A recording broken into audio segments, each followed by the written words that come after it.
चैत्र शुक्ला कामदा एकादशी। धर्मराज युधिष्ठिर कहने लगे, हे भगवान, मैं आपको कोटि कोटि नमस्कार करता हूँ, प्रणाम करता हूँ। अब आप कृपा करके चैत्र शुक्ला एकादशी का महात्म्य कहिए। भगवान श्री कृष्ण बोले, हे धर्मराज, यही प्रश्न एक समय राजा दिलीप ने गुरु वशिष्ठ जी से किया था। दिलीप कौन थे? रामचंद्र जी के पूर्वज। वही मैं आपको सुनाता हूँ। प्राचीन काल में रत्नपुर नामक एक नगर था। वहाँ ईश्वरशाली राजा पुंडरी के राज्य करता था। रत्नपुर नगर में ललिता और ललित नाम के दो गान विद्या निपुण गंधर्व और स्त्री रहते थे। गाना गाने वाले, गाना में पारंगत, कीर्तन भजन में पारंगत गंधर्व वहाँ स्त्री और पुरुष रहते थे। उन दोनों में बहुत प्रेम था, बहुत स्नेह था। एक समय पुंडरीक की सभा में अन्य गंधर्वों के सहित ललित भी गाना कर रहा था। गाते गाते उसको अपनी स्त्री ललिता का ध्यान आ गया। इसी ध्यान में उसका जो गाना का स्वर था वह टूट गया, भंग हो गया। इसके कारण गाने का स्वरूप बिगड़ गया। ललित के मन का भाव जानकर पुंडरीक ने क्रोध पूर्वक कहा कि तू मेरे सामने गाता हुआ अपनी स्त्री का स्मरण कर रहा है,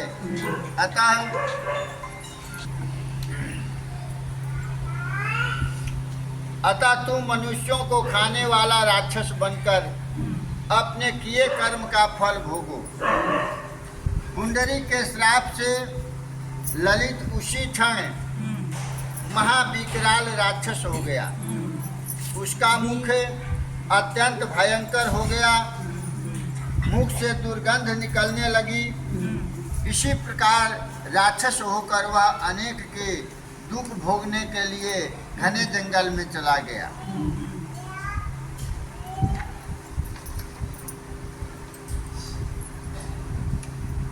जब ललिता को उसकी पत्नी को यह समाचार मालूम हुआ कि मेरे पति राक्षस हो गया पुंडरीक के श्राप से, तो बहुत दुखी हुई और वह अपने पति के उद्धार का यत्न सोचने लगी। इधर ललित राक्षस बना अनेक प्रकार के घोर दुख सहता हुआ घने जंगलों में घूमता रहा। उसकी स्त्री भी उसके पीछे पीछे आई। वह अनेक प्रकार से विलाप करती। एक बार ललिता अपने पति के पीछे घूमती घूमती विंध्याचल पर्वत पर चली गई। वहाँ पर श्रृंगी ऋषि का आश्रम था। ललिता श्रृंगी ऋषि के आश्रम में गई। वहाँ जाकर उसने विनती भाव प्रार्थना करने लगी। उसे देखकर श्रृंगी ऋषि बोले, हे शुभगे, तुम कौन हो और यहाँ किस लिए आई हो? ललिता बोली कि हे मुने, मेरा नाम ललिता है। मेरे पति राजा पुंडरीक के श्राप से राक्षस हो गए हैं। उनके उद्धार का कोई उपाय हो तो बताइए। श्रृंगी ऋषि ने कहा, हे गंधर्व कन्या, चैत्र शुक्ला एकादशी का नाम कामदा एकादशी है। उसका व्रत करने से मनुष्यों के सब कार्य सिद्ध हो जाते हैं। यदि तू कामदा एकादशी का व्रत करें और उसका पुण्य फल अपने पति को अर्पित करें तो वह शीघ्र ही राक्षस योनि से मुक्त हो जाएगा। मुनि के ऐसे वचन सुनकर ललिता ने चैत्र महीना के शुक्ल पक्ष की एकादशी का व्रत किया। द्वादशी को ब्राह्मणों के सामने अपने व्रत का फल अपने पति को देने हेतु भगवान से प्रार्थना किया। उसने कहा, हे प्रभु, मैंने जो वह व्रत किया, यह व्रत जो किया, इसका फल मेरे पति देव को प्राप्त हो, वह राक्षस योनि से मुक्त हो जाए। एकादशी का फल देते ही उसका पति राक्षस योनि से मुक्त होकर अपने पुराने स्वरूप को प्राप्त हुआ, पहले जैसा था वह हो गया। फिर वे दोनों अनेक सुंदर वस्त्राभूषण से युक्त होकर अपने लोक को चले गए, स्वर्ग लोक को चले गए।